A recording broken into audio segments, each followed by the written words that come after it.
시즌 4의 첫 번째 영상이 될 겁니다. 1등급이 최상위권이다 이렇게 이야기 하잖아요. 그러면 그냥 5학년이든 4학년이든 이렇게 공부를 시작했는데, 그죠? 여기까지 도달하는 데에 뭐 예를 들어서 10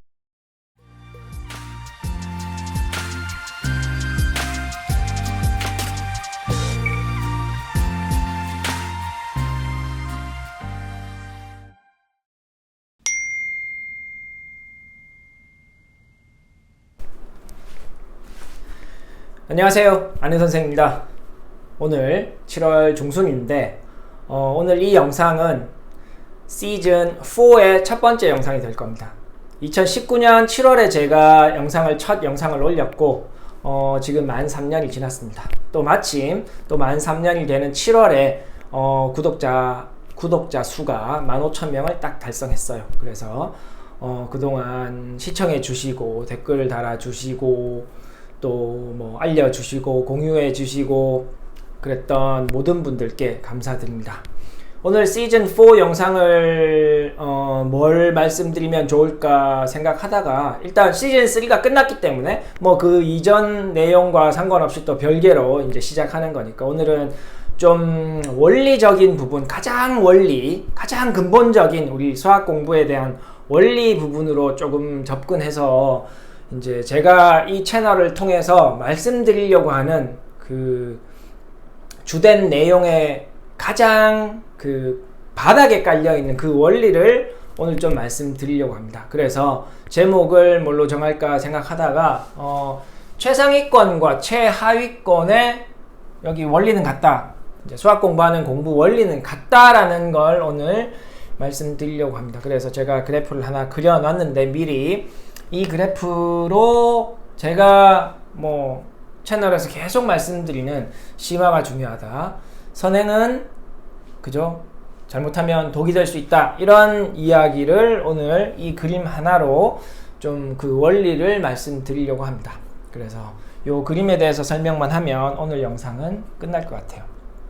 자, 이 그래프는 이쪽 Y축이 깊이 혹은 실력을 나타내는 축이고 이쪽은 시간의 축입니다. 이 두 가지만 고려하면 제가 채널을 통해서 여러분들한테 말씀드리는 원리를 다 설명할 수 있을 것 같아요. 자, 여기 파란 라인은 뭐냐면 목표 실력이에요. 뭐 쉽게 이야기하면 우리가 보통 여러분들이 1등급이 최상위권이다 이렇게 이야기 하잖아요. 그러면 그냥 목표 실력을 1등급이라고 합시다. 모의고사 기준. 그죠? 내신은 너무 다르니까 지역별로 학교별로. 그래서 모의고사 1등급을 우리가 목표로 하는 실력이라고 했을 때 이제 그래프를 제가 이렇게 막대 그래프를 여러 개 했습니다. 그래서 시작 학년을 제가 이 그래프 하나가 1년이라고 일단 가정을 할게요. 그래서 얘를 그냥 초6이라고 하고 초5라고 하죠. 초5, 얘를 초6, 얘를 중1. 딱딱딱 해서 뭐 고2, 고3 뭐 이렇게 제가 표시하고 설명을 드릴게요. 자, 우리가 공부를 하면, 그러니까 이제 여기서부터 출발하니까 초등학생이 공부를 합니다. 초등학교 5학년이 공부를 한다고 생각해 봅시다. 5학년 학생이 아니라 5학년 과정을 여기서는 공부를 한다고 했을 때 뭐 3학년이 됐든 5학년이 됐든 상관이 없어요. 일단 5학년이든 4학년이든 이렇게 공부를 시작했는데 목표 실력에 도달했어요. 자, 제가 이게 한 칸이 1년이라고 말씀을 드렸잖아요. 우리가 5학년 과정은 보통 1년 배우니까 학생이. 그래서 1년 배우게 되는데 초등학교 5학년 과정을 이 깊이까지 소화하는데, 그죠? 목표 실력. 이 깊이까지 소화하는데 만약에 1년 걸리는 학생이 있다고 하면 딱 맞는 거죠. 이 학생은 1년 동안 공부해서 딱 목표 깊이, 실력이 완성된 거예요. 그죠? 그러면 그 다음 해에는 6학년이 돼서 또 1년 공부하면 혹은 1년보다 당겨질 수도 있죠. 그거는 학생이 얼마나 열심히 해주느냐에 따라 달려 있는 거니까. 그죠? 만약에 5학년 공부를 이 깊이까지 하는데 1년이 걸렸다면, 그죠? 좀 더 내가 실력이 괜찮으니까 열심히 할 수도 있잖아요. 그러다 보면 1년보다 당겨질 수 있죠. 근데 일단 가정은 1년 걸렸다고 합시다.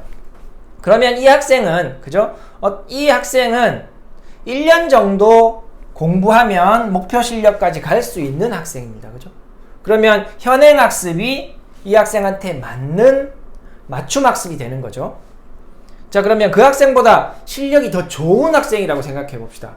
훨씬 좋은 학생이면 그런 학생이 가끔 있지만 초등학교 수학은 좀 쉬우니까 5학년 과정을 1년이 아니라 6개월 만에 6개월 만에 이 깊이까지 도달한 학생이 있어요. 자, 그러면 이 학생을 A라고 하고 이 학생을 B라고 할 때 B 학생이 5학년 과정을 6개월 만에 이 깊이까지 도달했다. 이 실력에 도달했다. 자, 그럼 B 학생은 어떻게 해야 돼요?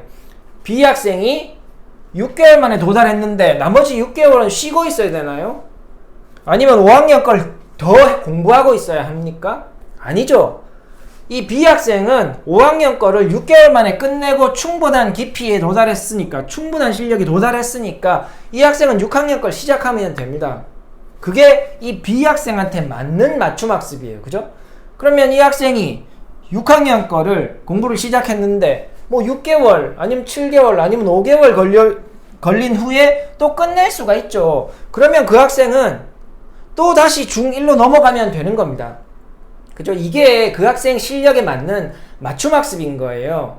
그러니까 이 학생이 형태는 우리가 5학년, 6학년, 중1 이렇게 과정을 학년별로 나누어 놨잖아요. 그렇기 때문에 그 학년보다 빨리 진행하게 되면 선행학습이라는 용어를 붙여서 부르게 되는 거지만 사실 이 학생한테는 선행학습, 현행학습 이런 용어가 중요한 건 아니잖아요. 그죠?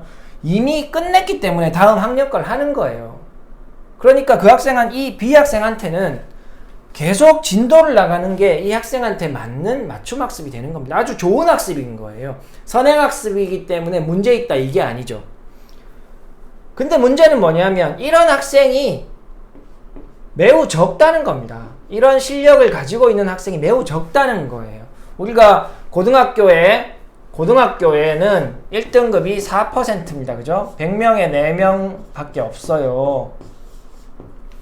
중학교 거는 고등학교 거보다 조금 쉬우니까, 그죠? 조금 수월하게 목표 실력이 올라갈 수는 있죠. 근데 중학교 내용부터 우리가 가르쳐 보니까 제가 중학교 학생들부터 100명에 4명 정도 안쪽에 들어가는 실력이 아니면 사실 그 학년 공부를 이 수준까지 했다라고 저는 생각할 수가 없어요.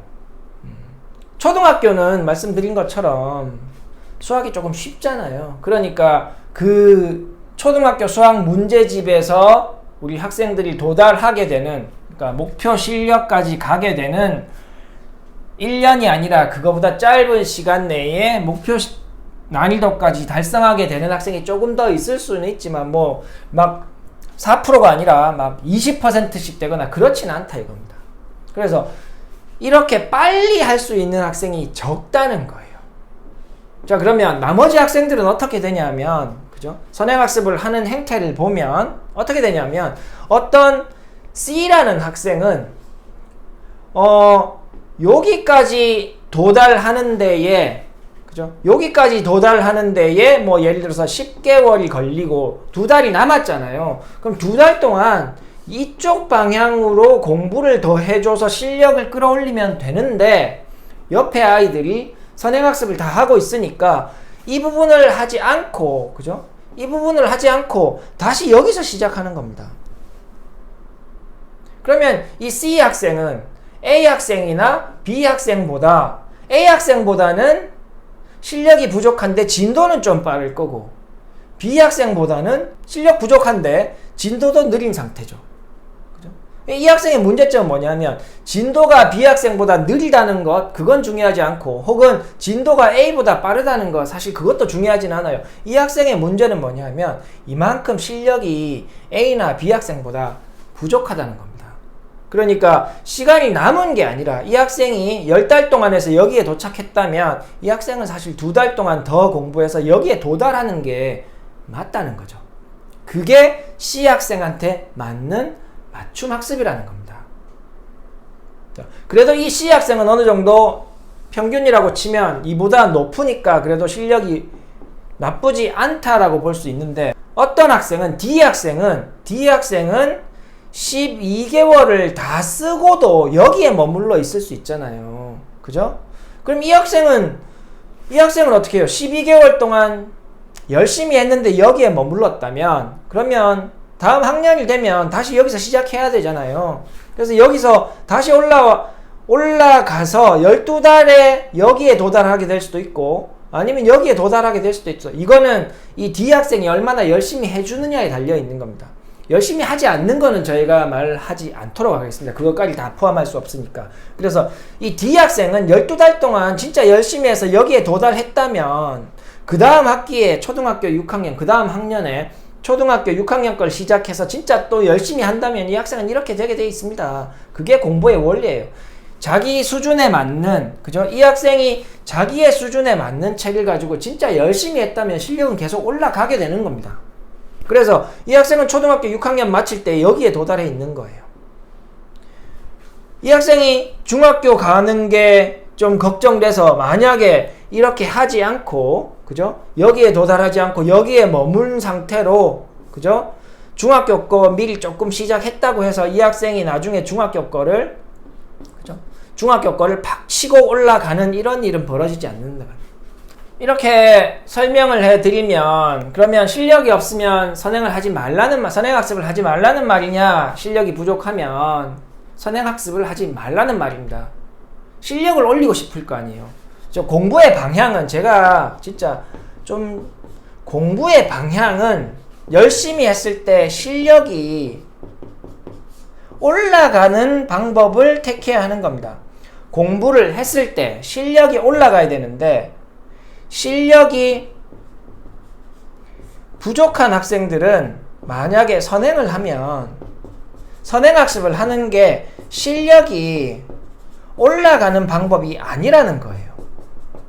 실력이 부족한 학생이 있는데, 그죠? 실력이 올라가야 하는 학생이 있는데, 이 학생이 이 방법의 공부를, 이 부분의 공부를 하지 않고 이 부분을 조금 미리 공부했다고 해서 나중에, 그죠? 이게 이렇게 치고 올라가게 되는 게 아니니까.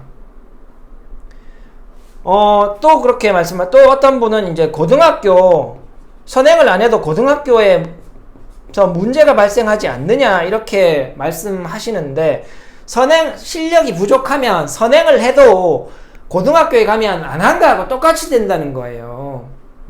안 한 것하고 별반 차이가 없기 때문에 굳이 중학교 때 실력이 없으면 선행학습을 하려고 노력할 필요가 없다는 겁니다. 다 까먹어요. 처음부터 다시 해야 된다니까요. 그러니까 실력이 없는, 만약에 중학생 그래프를 실력이 없다라고 하면, 평균 정도 맞는다라고 하면, 실력이 없으면 실력을 높이는 방향으로 공부를 하라는 겁니다. 선행학습 해봤자 다 까먹어요. 실력이 좋은 학생이 선행학습 하면 이만큼 알아들어요. 근데 실력이 없는 학생이 하면 다 못 알아듣는다니까요. 못 듣고 공부한 것조차도 사실 그 공부할 때는 조금 알아들었을지 몰라도 다 까먹어요. 그러니까 다시 해야 된단 말이죠. 그래서 실력이 없으면 선행학습을 안 해야 된다. 왜? 선행학습이, 제가 시간을 투입해서 공부를 한다라는 말은 실력이 올라가야 될 거 아니에요. 근데 실력이 없는데 선행학습하면 실력이 안 올라가니까 제가 하지 말라는 거죠. 그러니까 고등학교 걱정할 필요가 없어요. 제일 많이 듣는 질문이, 중학교 실력이 지금 없는데 제가 선행학습을 안 하는 게 좋겠습니다. 그러면 제일 많이 하는 질문이, 그래도 고등학교 가면 괜찮을까요? 이 말씀을 제일 많이 하세요. 제일 많이 물어봅니다. 근데 배워도 어차피 소용이 없으니까 실력, 점수, 우리 내신 성적 70점, 60점 받는 학생, 80점 받는 학생은 60점은 70점으로, 70점은 80점으로, 80점은 90점으로 가는 방향으로 공부하는 게 그 학생이 나중에 고등학교 갔을 때 기초라고 할 수 있는 중학교 수학을 그래도 계속 다져놓은 상태가 되는 거기 때문에 선행학습을 하지 말고 부족한 현행학습을 더 하라고 하는 겁니다. 그래서 제일 먼저 초등학생 이야기도 제가 말씀드렸죠. 초등학생을 이제 수학을 시작할 때에 가장 최초에 시작할 때의 방향도 선행학습, 진도를 막 빨리 나가서 여러 번 보려고 하는 방향이 아니라, 그죠? 한 학기라도, 그죠? 열심히 해서 어려운 문제를 푸는 방향으로 그 학생의 태도가 만들어질 수 있도록 공부를 하자고 말씀드리는 겁니다. 왜? 고등학교 2학년, 고등학교 3학년, 고등학교 1학년의 싸움이, 그죠? 많이 배웠느냐의 싸움이 아니라니까요. 고등학교 1학년이 고등학교 2학년 내용을 알고 있느냐의 싸움이 아니라니까요. 고등학교 1학년은 누가 어려운 문제를 풀 수 있느냐 이런 거잖아요. 그래서 1등급, 2등급, 3등급 별로 등급 제도가 그렇게 뭐 좋은 방법은 아닐 수도 있는데 학생들 간에 너무 과열 경쟁을 유발하니까 어쨌든 근데 현 제도 하에서는 그렇게 되어 있으니까 그 싸움은 어려운 거를 누가 풀어낼 수 있느냐 이 싸움이잖아요. 많이 배웠느냐의 싸움이 아닙니다. 그렇기 때문에 공부가 시작되는 제일 초기에도 초등학생 저학년 때도 항상 실력을 올릴 수 있는 방향으로 수학 공부가 진행되어야 된다. 시작되어야 된다라고 제가 시즌 1, 2, 3에서 계속 말씀드렸던 겁니다. 자, 그림을 그리기 시작하면 자꾸 이렇게 지저분해져서 이렇게 언뜻 보면 좀 너무 추저운 그림이 되는데 어쨌든 앞에서부터 보셨으면 어떻게 제가 설명드린 건지 이해하실 테니까. 그래서 제가 오늘 시즌 4 첫 번째 영상으로 말씀드리려고 했던 거는 공부의 원리는 같은 겁니다. 그리고 이 원리는 이런 원리, 그죠? 순차적으로 다 끝났으면 다음 학년 걸 배우면 됩니다. 근데 끝나지 않은 상태로, 실력이 충분하지 않은 상태로 자꾸 다음 학년 걸 공부하는 게 좋은 방법이 아니라라고 제가 설명드리기 위해서 이 그림을 그렸고, 딱 하나만 기억하라고 제가 말씀드리고 싶은 거는 딱 하나만 기억하시면 됩니다. 지금 우리 아이의 공부가, 그죠? 지금 실력을 올릴 수 있는 방향으로 하고 있는 거냐, 뭔가 열심히 하고 있다면 그게 우리 학생의, 중학생이면 시험을 치니까, 그죠? 당장 내 눈앞에 닥쳐 있는 점수를 올릴 수 있도록, 점수는 실력입니다. 그죠? 점수 100점 맞은 학생과 점수 70점, 80점 맞은 학생은 실력이 다른 거니까. 그래서 지금 하고 있는 공부가 학생의 점수를, 지금 눈앞에 있는 점수를 올려줄 수 있는지, 그 공부가 맞는지 확인해 보시라는 겁니다. 실력이 부족할수록 더욱더 그런 공부를 해야 됩니다. 실력이 좋은 학생은 어떻게든 상관없어요. 그죠? 어떻게든 상관없어요. 선행을 막 해도 되고, 그죠? 선행을 어차피 실력이 좋아서 뭐 미리 선행을 좀 쉬운 문제로 하고 나중에 심화한다 이렇게 세워도 괜찮습니다. 근데 그렇게 할 수 있는 학생은 이미 실력이 검증되어 있는 학생이 그렇게 할 수 있는 거예요. 그래서 실력이 좋은 학생은 어떤 방식으로 공부해도 별로 문제가 없고, 문제는 실력이 부족한 학생들, 95%에 해당하는 1등급이 되고 싶은 학생들, 2등급, 3등급, 4등급, 5등급, 9등급, 그죠? 그리고 1등급조차도 공부의 방향은 똑같은 거예요. 공부의 방향은, 그죠? 1등급도 1등급을 유지하기 위해서 해야 되는 공부는 당연히 이쪽에서 이쪽 방향으로 올라가서 여기에 도달해야 되잖아요. 그죠? 그래서 공부의 방향은 항상 이쪽 방향인 겁니다. 이쪽 방향이 아니고. 그래서 1등급에서 9등급까지, 최상위권에서 최하위권까지 공부 원리는 같은 거예요. 최하위권도 여기서부터, 그죠? 시작해서 여기까지 가는데 시간이 너무 오래 걸리긴 하지만 어쨌든 출발점은 제일 쉬운 것부터잖아요. 그죠? 모르면 뒤에 거라도 해야 됩니다. 모르는 걸 지워 나가야 되니까. 그죠? 그래서 방향은 같습니다. 원리는 같은 거예요. 그리고 여러분들한테 마지막으로 우리 아이가 하고 있는 현재의 공부가 이번 학기에 중간고사, 기말고사, 2학기에 중간고사, 기말고사를 잘 칠 수 있는 방향으로 공부를 하고 있는 건지, 그런 과정에 수업을 듣고 있는 건지 한번, 실력이 좋지 않다면 꼭 한번 생각해 보시라는 의미에서 이번 영상을 시즌4 첫 번째 영상으로 준비했습니다. 시즌4에서도 제가 최선을 다해서 여러분한테 도움이 되는 그런 영상을 가져오도록 하겠습니다. 감사합니다. 안녕. 수학 화이팅!